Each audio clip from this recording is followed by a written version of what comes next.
Youth, Resiliency, and Emerging Future panel. I am so pleased to welcome our final moderator of the day, William Smith-Stubbs, the co-founder of SPUR. Over to you, William. Welcome. Thank you very much. It's an absolute pleasure to be here, and what an amazing line of the panels. It's always a bit of a pressure to be the last panel to go, but I've no doubt we're going to bring it to this last one. End of last year, I did something that I never thought I was going to do. I bought an engagement ring, and I was so excited to do that, and I was thinking about it for months, and I obviously couldn't tell my best friend who I was proposing to. And in January, we were at a lake in Switzerland, and I asked her if she wanted to marry me. Fortunately, she said yes.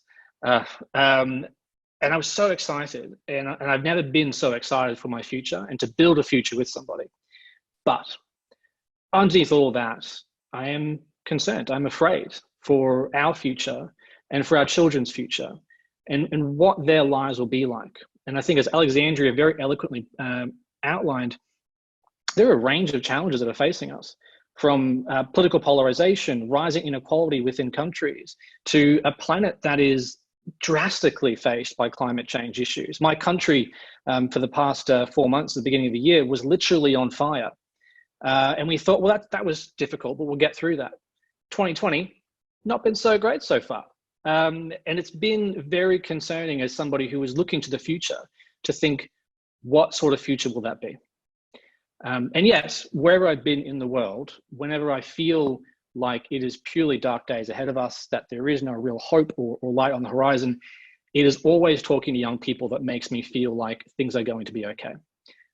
Anywhere in the world, you find young people working on innovative solutions, creative ideas, who are working together collaboratively to uplift other people, to bring along everybody into a future that is better for all of us, more equal, more just, more sustainable. And so the people on the panel today is partially therapy for me, I think, to talk to them and to feel better about the future. And I'm delighted to run this panel. And so I'd love our panelists to switch their cameras on and introduce themselves. I might start with Kiran, if you could be as kind to say hello. Thank you so much. Hi, everyone. My name is Kiran, Coach Mccabe. I'm a rising sophomore at American University in Washington, D.C. That's also where I'm based. In terms of my involvement with the YMCA, I participated in our Youth and Government program in the state of Maryland, and also on a national level at our national conference. International development and youth engagement are issues that I hold very close to my heart. I've been involved with the International Development Organization CARE since I was 7 through their annual advocacy conference, and I'm one of their Maryland State Advocacy Chairs, and I was also the chairperson of my city's youth council for its first 2 years in existence. So I'm really looking forward to what we'll be discussing this panel, and I'll turn it over to my fellow panelists. Lovely, thank you, Kiran. Reginald.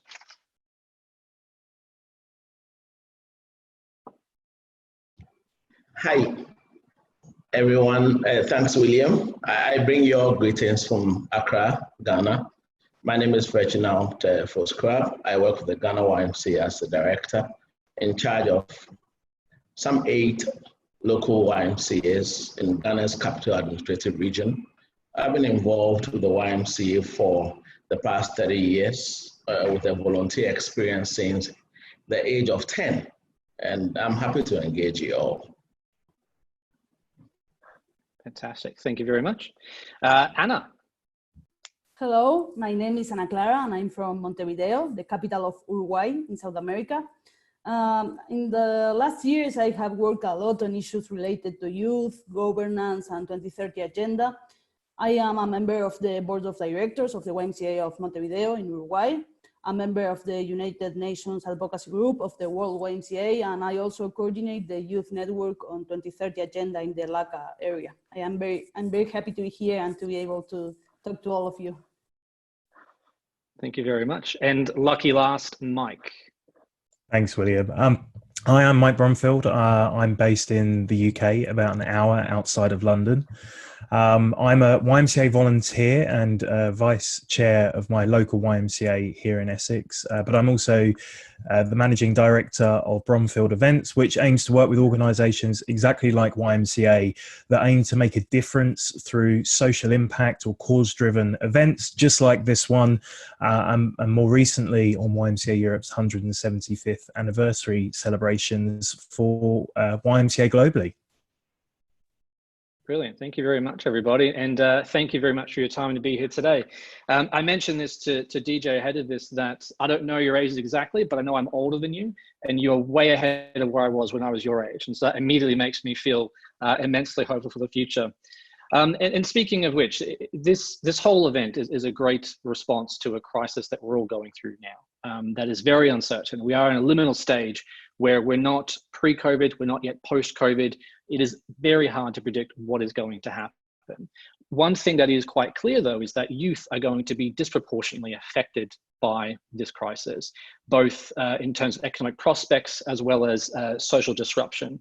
And I'd love to ask Anna, ahead of this conversation, you had some really great thoughts and quite clear passion about our need to focus on youth in rebuilding after COVID. I wonder if you have any guidance on what youth should be doing, or perhaps those who support youth to ensure that they build the resilience and can build a future that they want after this pandemic is past. Well, thank you, Will. In my case, I can talk about the reality of young people in Latin America and the Caribbean.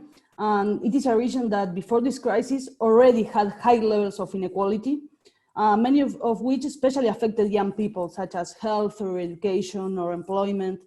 And that is why I consider that we are facing this crisis from a weaker position than other regions of the world. And many of the responses that government have found, as distance education or employment flexibility, directly affect young people, and in particular, those young people who were already in a vulnerable situation. And that is one of the most complicated problems from my point of view. Inequality in places where there was already inequality. And personally, I think that one of the words that most describe the future is uncertainty. And this doesn't escape the reality of young people, of course. But I feel that as young people, we are a population that is especially resilient. And I think that today, more than ever, in many countries in Latin America and the Caribbean, young people are mobilizing and generating networks of collaboration. So I believe that as an organization, we are challenged to provide certainty. And we can do that by strengthening our networks of collaboration, both internal and external. And I think that here, SDG 17, Partnership for the Goals, is going to be essential and should be a priority for the strategic vision of the organization, and also an opportunity to revise our strategy and to empower the voice of young people in this process. Fantastic. Thank you very much. And I have some questions I might come back to if we have time around that certainty issue, which I think is a really, really key point in empowering anybody, particularly in youth. But it does raise some questions, particularly around resilience, in that many of you are young leaders or emerging leaders who are already doing so much, as I said, way more than I was doing when I was your age. Reginald, I'd love to hear from you. I know that from your background, you've been in a leadership position for more than a decade. You, from what I've seen, have a lot on your plate. And no doubt during the crisis that is unfolding now for your community, even more, and perhaps that plate is overflowing. What advice do you have for young leaders to manage their own well-being in order to provide for others? And as Anna said, to be able to provide certainty for your community, you have to be able to be functional as well. Any advice around that? Thank you, William. I mean, in response to this question, I have to be sincere. I mean, I won't volunteer this extent of sincerity on a platform like this, but I think it's essential, especially for our audience. You know, I'm on record to pursue significant actions under pressure. And often I get to hurt the feelings of some young people I've had to work with, you know, unfortunately. But through feedback, useful ones, of course, I've had the opportunity to read a lot more about what can make me a better leader. Like you rightly said, I've had the opportunity to serve young people and to serve myself in leadership over the period. And I feel that it is important that we respect feedback, because you hardly can tell, what impact you are making whilst you journey to your, desired destination. I mean, you have one of the embedded difficulties with leadership has to do with pressure. And you need some experience, depending on your temperament, to engage people under pressure. And I have a new formation, and with this opportunity, I'll tell all young people that, look, anytime you get feedback, say thank you. Don't explain away, because it won't do you any good. When you have an opportunity to engage young people, the best that can make you better is feedback, because there are things that come with leadership.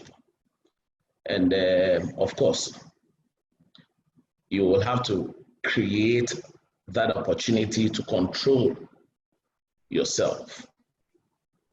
And the ability to control yourself requires that you build that internal capacity to cope with any form of pressure, by navigating whatever issues from negative to positive, from stress to coping with those issues, and even giving assurances, even when there is panic. I mean, because you can never manage others in same situation if you're unable to manage yourself. And as much as possible, try to keep up with the purpose for which you feel the drive to engage your mission. And I think with all the others, sometimes we are overwhelmed with expectations. The saying goes that to whom much is given, much is expected.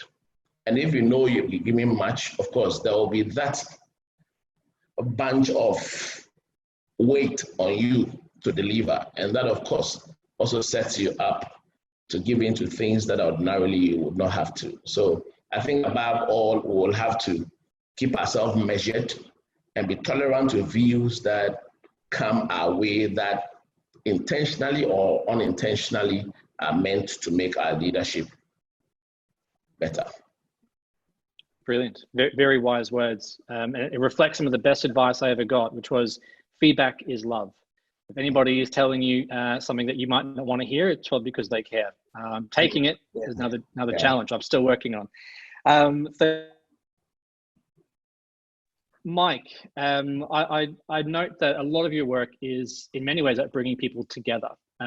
Your events work, your communication, it's about allowing people a way to convene, to collaborate, and to tackle big problems that can only be tackled by groups. Bit tricky now. And we're in a world where it's harder and harder to get together.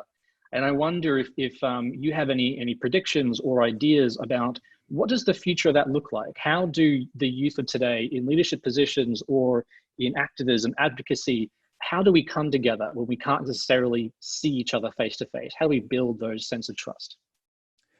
I think that's a big question, because one of the first things that happened for me in the industry that I work is that 100% of my income went overnight because people aren't coming together through physical events. I'm in a fortunate position where I'm prepared, at least for now, and through state support to be able to continue to bring people together in other ways. That's why I've, actually one of the first things I did when the pandemic set in and it became apparent the magnitude was to say, how can I help? I reached out to local organizations, to volunteer, international NGOs like World YMCA, to say, is there any way that I can in some way increase your capacity to respond, to help with your transparency and your communications, to virtually bring people together? But you know, that isn't necessarily going to be that way for everybody. Not everyone's going to be in that position where they've got those networks. And actually, I think at the moment, it's the same rules that apply in this virtual world that applied in the physical world. Don't wait to be asked for a seat at the table. Get yourself a seat at the table, take that seat at the table, and take other people with you wherever you can. That's been a great reoccurring theme I've noticed in all the panels about sharing and taking people on that journey with you, about breaking down the barriers of inequality, being mindful of diversity and inclusion, not just mindful, but actually having that as a fundamental part of what you are trying to do. And you should always do it with humility and respect, because otherwise you can't earn that trust. To come back to your point about the connections we make, the connection we're making right now can only be done if there is a level of trust and understanding between us, that you will ask me a question that I am able to answer, and I will give you the answer that you hope will help the audience. And I think if you just apply those principles throughout all of the work that you do as a young leader, and you will find yourself very quickly being able to make more connections than you ever thought possible. Well, my trust given and trust earned, that was a brilliant answer, as I expected, and a masterful segue into a question I have for Kiran. Your work, you recently went through a program around governments, and your studies in international development and policy. As Alexandria in the panel earlier pointed out, youth have a vital role in shaping policy for the future. Most of the decisions that are made now are by people who won't be around to see the effects of that. It is this generation that will live with those decisions. How do we encourage youth to get more involved in policy making? How do we create that seat at the table for those who otherwise are relegated to the child's table at the other end of the hall? Kiran, any advice on how to encourage youth to get more active in government and policy?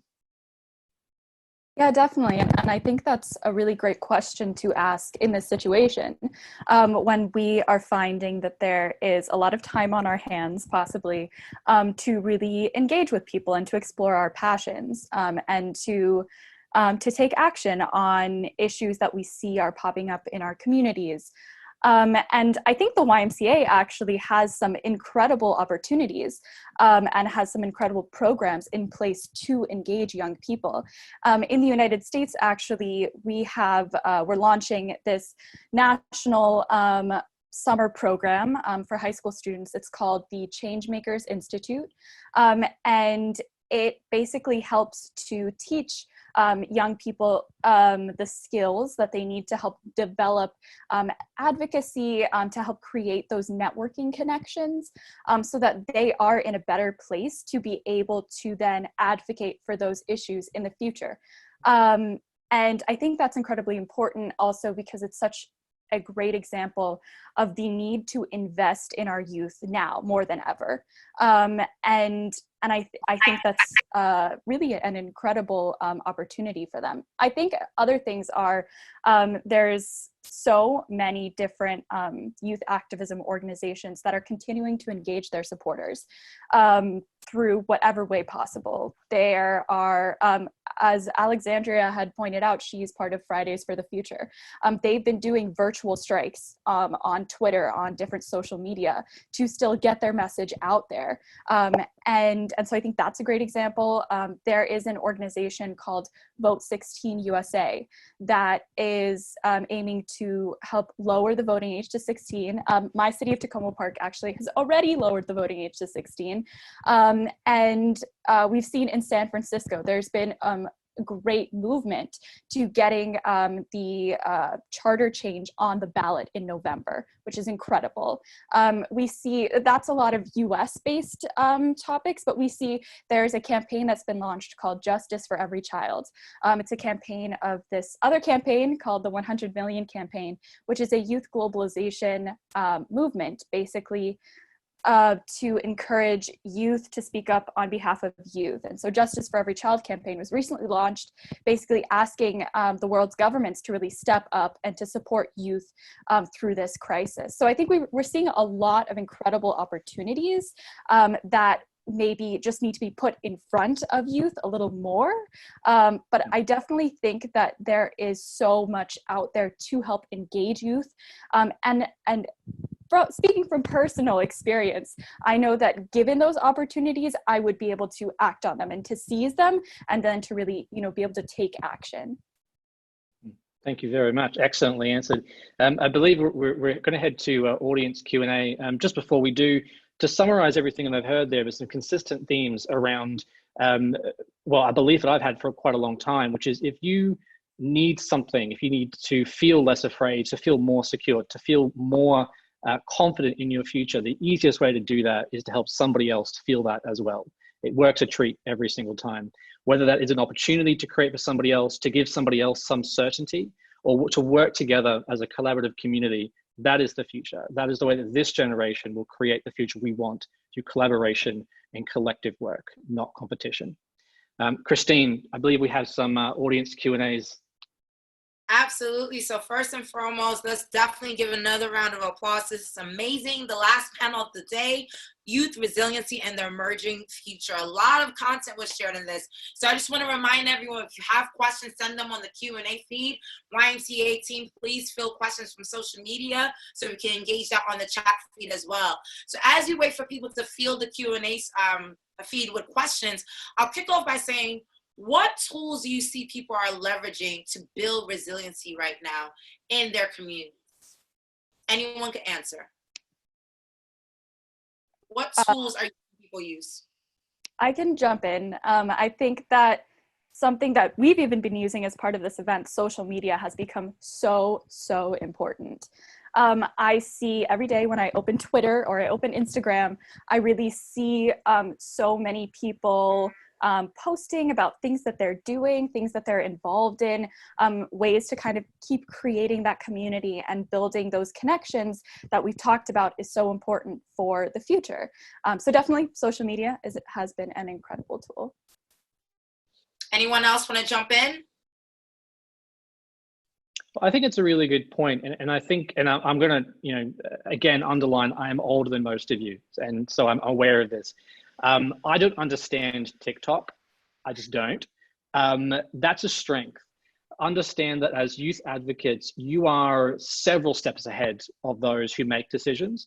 Do not forget that having that insider knowledge, that platform that you understand, that you can manage yourselves, gives you a distinct advantage. And so to Kiran's point, lean into that. Use those facilities because other people don't get it. Yeah, and enough questions to go into this panel. This panel was all about resiliency, right? And our generation, speaking of cross generations, have been through 2 economic recessions already. One in 2008 and now one 12 years later in 2020. How do you think the youth will prepare for future opportunities, knowing that they just experienced 2 economic recessions? What is your outlook on this? Anyone can take a question. Do you know what? I think that some of that has to come down to when we talk about preparing ourselves, it's not just thinking about the money in our pocket. It's also thinking about our mind, about our body and our spirit, as has been a recurring theme throughout kind of digital events I've taken part in. And I think a lot of it comes down to people being comfortable with where they are and who they are and what they are able to do. And if you wake up one day and laying in bed, eating pizza or whatever that looks like for you is what you can do on that day, that is fine. But then, in the future, knowing that is something that you can work on and you can take forward, and where that path leads you on, that's your path, that's your journey. No one can tell you where that journey goes. Amazing. Another question coming in here on the Q&A feed from John Ray. How important is the youth's role in shaping the emerging future brought by the new normal? Loaded, because the new normal has several definitions. So who want to take that on? All right, I'll do that. If I think to start with, it is important that young people do not, for whatever reason, underestimate or downplay the ongoing challenges we are all faced with. and it's wide uncertainties. I mean, we should be very clear about this. It is possible for someone to ask a question around this, but still do not mean it. But I mean, we are faced with a real challenge. A challenge with uncertainties we are not clear about. Yeah, and trust me, this virus has turned the world upside down, and the change is brought. I describe as, very disruptive. Very disruptive because, I mean, you talk about the 2008 recession.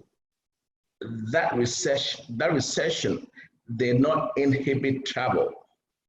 I mean, in that scope, we still could engage ourselves from one part of the world to the other physically.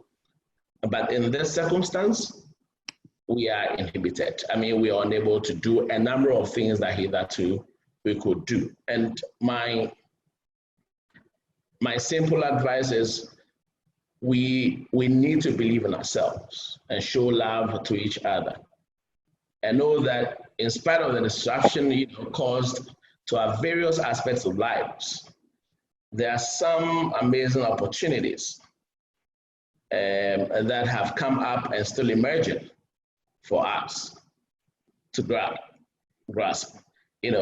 Keeping safe, staying safe, observing all the protocols of hand washing, and I mean, I would want to indicate that using hand sanitizer is never a replacement for hand washing. In the very rare event that you do not have access to soap and running water, you can make do with the hand sanitizer. But let's ensure that we keep safe, because if we don't have the health, of course, as young people, we won't have the reality to push our agenda for tomorrow. We need each other now ever more than before. Thank you. Thank you so much for that, because that was very insightful to plug that. And I think the last question that any of you could take is coming in from Jenny. Should we be fearful for the future? How can we be brave? Loaded last question there. I'm really glad that question is being asked, actually, because we are the last panel, and I'm sure, having spoken to all of the panelists, they are passionate, optimistic people. And as I said, this is partly therapy for me to feel more hopeful. And that aside, speaking to each of you, I am ever more certain that the future is positive. The world is going to be okay. We are going to be okay because there are people like you, people who are on this stream, who are watching, who care, who want to see the world better, who aren't satisfied with just saying, well, that's how it is. Things should change. If possible, I'd love to ask, and Christine, give me a virtual smack if we're out of time, from each of you, just very, very succinctly in a couple of words, say the world goes the way you want it to. What does that look like?